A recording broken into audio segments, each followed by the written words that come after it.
Hello, everybody. Welcome to the first, but certainly not the last, episode. To my left, I have Mr. Albert Diaz of the Financial Round Trip, and I'm Kyrie Naveau of the All That Podcast. And today, our topic is going to be budgeting. Now, let me just ask y'all a question, right? I just want to jump right into it.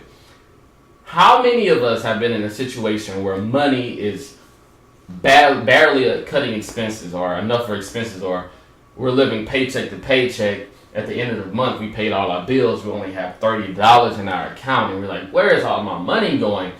Let me just raise my hand because I've been in that situation. Probably still a little bit in that situation while I'm learning.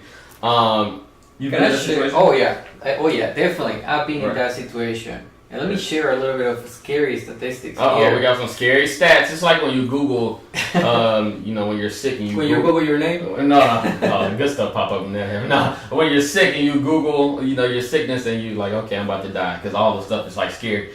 Be prepared to be scared in a good way. In a good way, exactly. So what we found out is that 75% of all U.S. full-time workers, they live paycheck to paycheck. 75%. Exactly. 71% it is in debt. 56% they believe that it is out of their head. They cannot control it. Right. And those 56, they also say that they save less than $100 per month. That's crazy. It is crazy. Also, it is irrelevant how much money you make, because this includes people that are making six figures. And six figures, I'm saying, just barely making it to the six figures, up to $999,000 per year. That's crazy, because when we think of people who make six figures, we're like, oh, they got money, they got it figured out, they got a nice house. Well, the more that you make, the more money you spend. And I believe that's the reason behind we will spend more than what we make. And that's the main reason why all these statistics are so scary. We live in a world that we basically spend more money than what we make. So it is irrelevant how much money you guys make. Right. Scary stats. But you should be encouraged by this simple fact that you're not the only person in this situation. Like he just said with the stats, is that 75% of full-time workers are living paycheck to paycheck. So guys, you are not the only person that's head just above water, as they said in the Good Times theme song. You're not the only person like that. It's a lot of other people in the same situation. So now that we gave you that information, let's talk about how can we take control of our money? How can we get out of that 75, 71, 56% people that's in debt, feel like they can't get out? How can we start to take control of our money? Well, I will it starts with yourself. You really would like to be the person that is going to break all those statistics. You would like to do it for what? For your family, for a trade, for savings, for retirement. You have to do it. Right. You need to have the will to go and take control of your money. So for somebody who says, okay, I hear you, Albert, but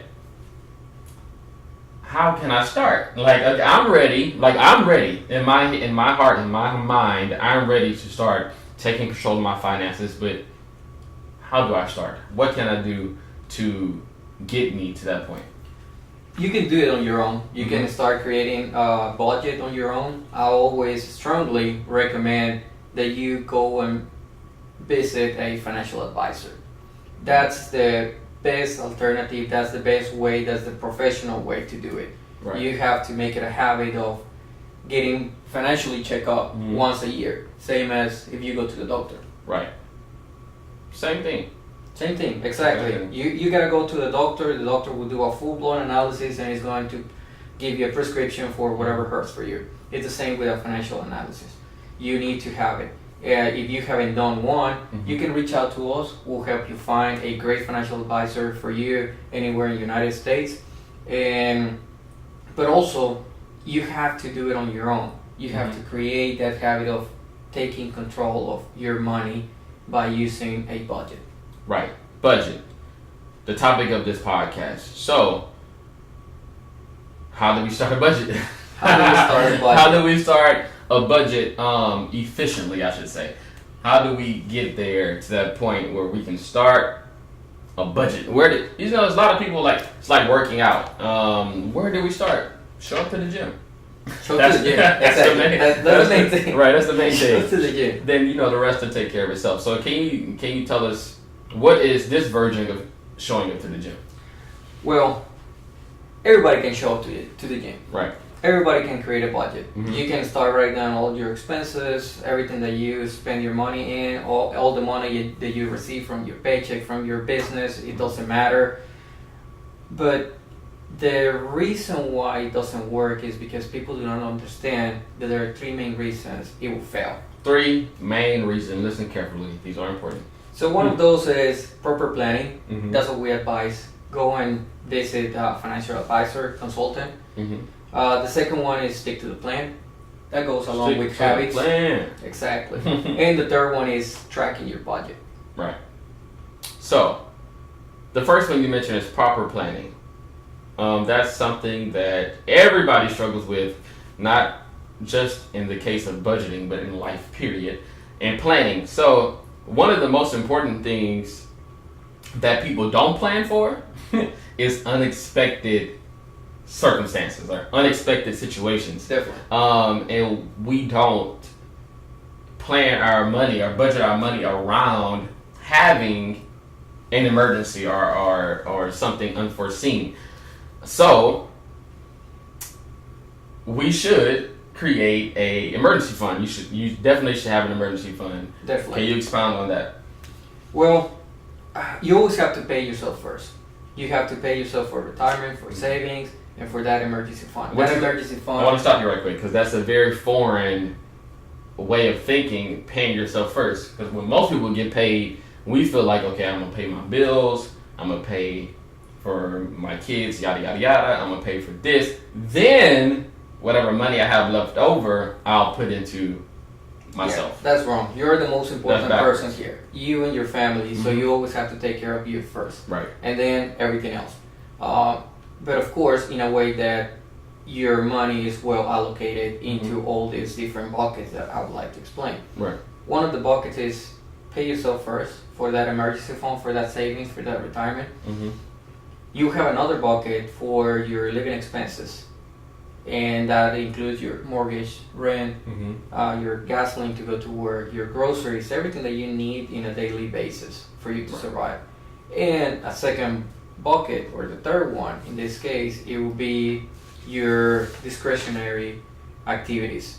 Right. What would that be? It's whatever you do in leisure time, entertainment, going out for a drink, buying a new outfit or a new golf club or whatever it is that you want. Let's just make it clear that we're not like sitting here telling you that you have to stay in the house, you have to eat cheap food, or you have to. No, we're saying just you have to properly plan for leisure.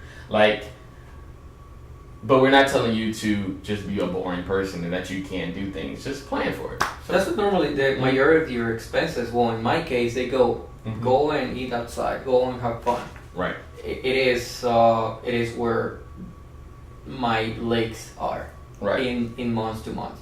So what I found interesting is that, and actually we were talking about this a couple of weeks ago, how do you stick to that kind of plan for your leisure? Right. And I'll say, let's start using cash. So you're at the gym, right? Just going back to the gym reference. Okay. You're at the gym. You've got a plan, a workout plan. How do we stick to that workout plan? Stick to that plan. Be dedicated to working out.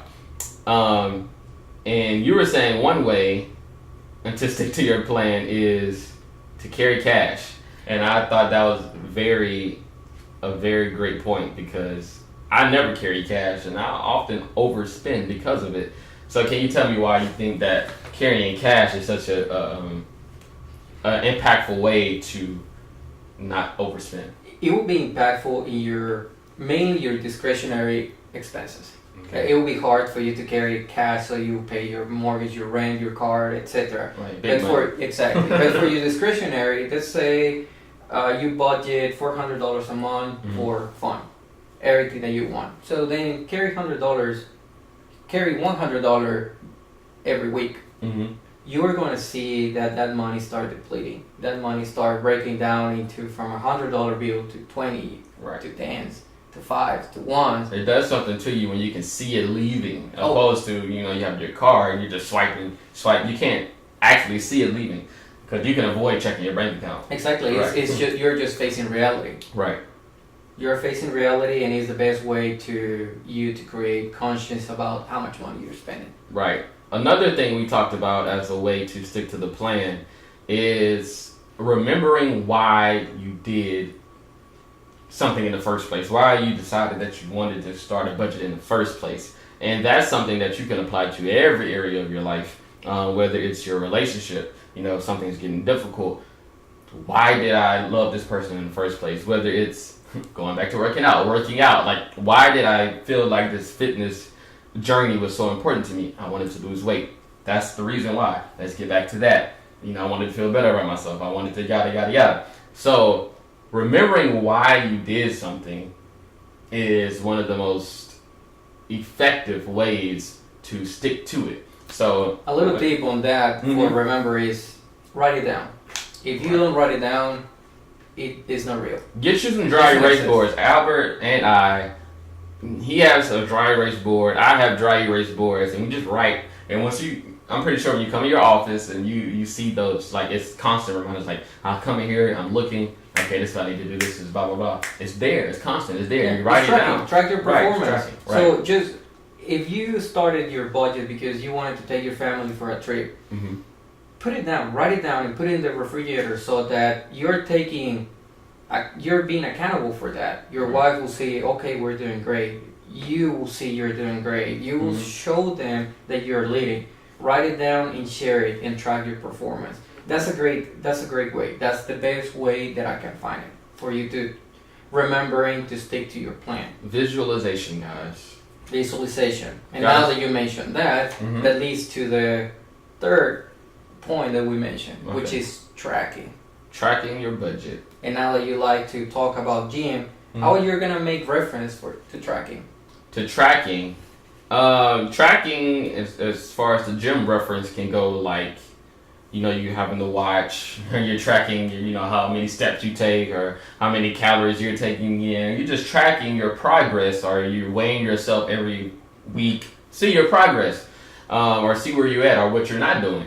And so, when it comes to your finances, there are ways to track down. And I know you were track your finances, and I know you were saying that still probably, at least to start off, still the most effective way to track is to write it down.